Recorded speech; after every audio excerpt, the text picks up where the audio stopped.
In this video, I'm going to try to explain the condition states, one material at a time. For this video, I'm going to talk about reinforced concrete. Now, this is reinforced concrete, not unreinforced concrete, and not the top surface of the deck, the wearing surface or an overlay, a rigid overlay. This is not the purpose of this chart or this guidance. This is reinforced concrete, structural elements that could withstand impact or distribute live load and dead load throughout the structure. Basic chart. I'm going to fill out this basic chart one defect at a time. And the gradation, you've got your defects listed in the left-hand column and the gradation from green, yellow, orange, red, good, fair, poor, critical, or good, fair, poor, severe from left to right. I've bolded the text within the heading of condition state 3 because I'm going to show the defects first in condition state 3 and show you what they are in 3 and then how they relate to 2 and then 4. First defect, talk about spalling, and largely most of our spalls will be in condition state 3, but those that are shallow or small, keep them in condition state 2. If there's no spalling, condition state 1. You can see the definition of a shallow spall is 1 inch deep, or small spall, which is the footprint of a normal tire, about 6 inches. Exposed rebar with loss related to a spall. If you see resteel and there's pitting, section loss, that's an easy condition state 3. However, if you see rebar and there's no loss at all, just surface corrosion, condition state 2. Special note about exposed resteel, the capacity within that steel is very important to those that are running structural analysis, those doing load ratings. So if you do see, as an inspector, you see 4 primary bars visible with more than 10% loss,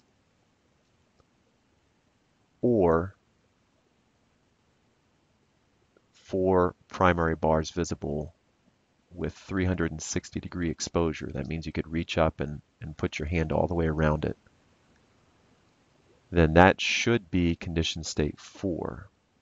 What that's going to do for a structural element, for a National Bridge element, that's going to key and require action. So the reviewer must do an analysis based off of your quantity in condition state 4. Now that reviewer can send it to central office or send it to someone else within a district to do an analysis. And there is a likelihood that after an analysis is done, that quantity could move back to condition state 3 because the analysis is showing that there's no impact to capacity. And this check and analysis, this action must take place within a 90-day window. So as an inspector, if you move any into condition state 4, just know that your notes, your photos, that's going to be looked at closely.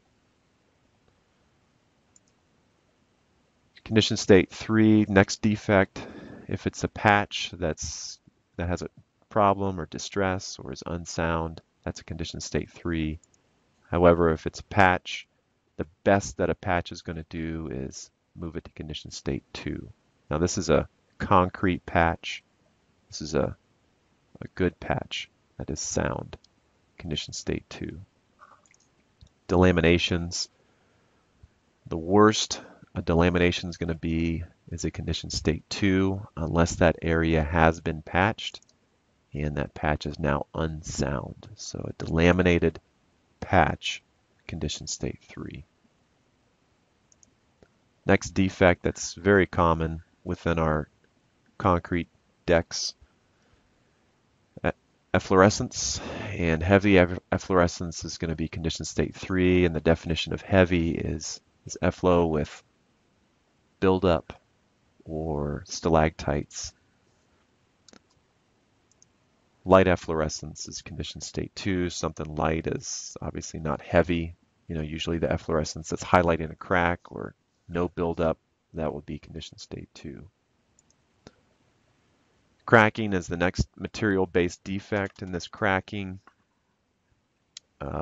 issue. This cracking defect is a little contentious nationally, and this is where we've seen some change in the national guidance in the new AASHTO manuals. Obviously, if you see a crack that is 1/16 inch wide, i.e. you could fit your credit card inside the crack, that's going to be condition state 3. If it's a working crack in a negative moment or heavy flexure region or torsion or any sort of structural movement, and there's this working structural crack, those are going to be dumped into condition state 4. The challenge with cracking is that concrete cracks. So you could have cracking in state 1, state 2, state 3, or state 4.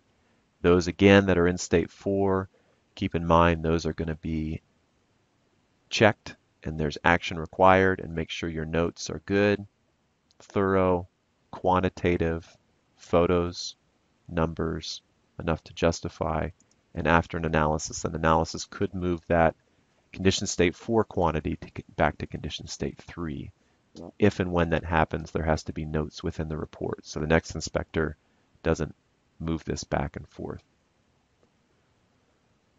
So in a nutshell, these are the material defects we see in reinforced concrete. I'm going to move into non-material defects that we see in reinforced concrete in the state, and that includes distortion, settlement, damage, and scour. Distortion, settlement, damage, and scour, these non-material based defects are the same throughout the concrete, steel, the other materials.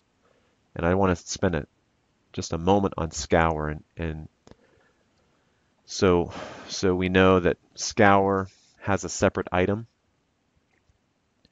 and we're coding scour condition states as a separate item, and we're also coding scour within the abutment, within the pier, within those specific items. If there's a scour related deficiency, that's basically double counted within the item that it exists and within its own dedicated scour box. So for deep foundations, if you see your pile, that's an easy condition state 3.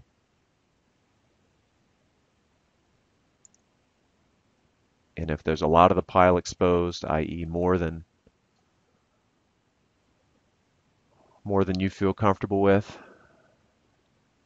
condition state 4, and an analysis can move that back depending on the depth and the bracing length. Spread footings, more than 1 foot vertical face, condition state 3, but no undermining. Undermining is going to kick that into condition state 4. Condition state 2 is something a little less changed since as-built, and just like the other condition state 4s, an analysis can move that back to state 3.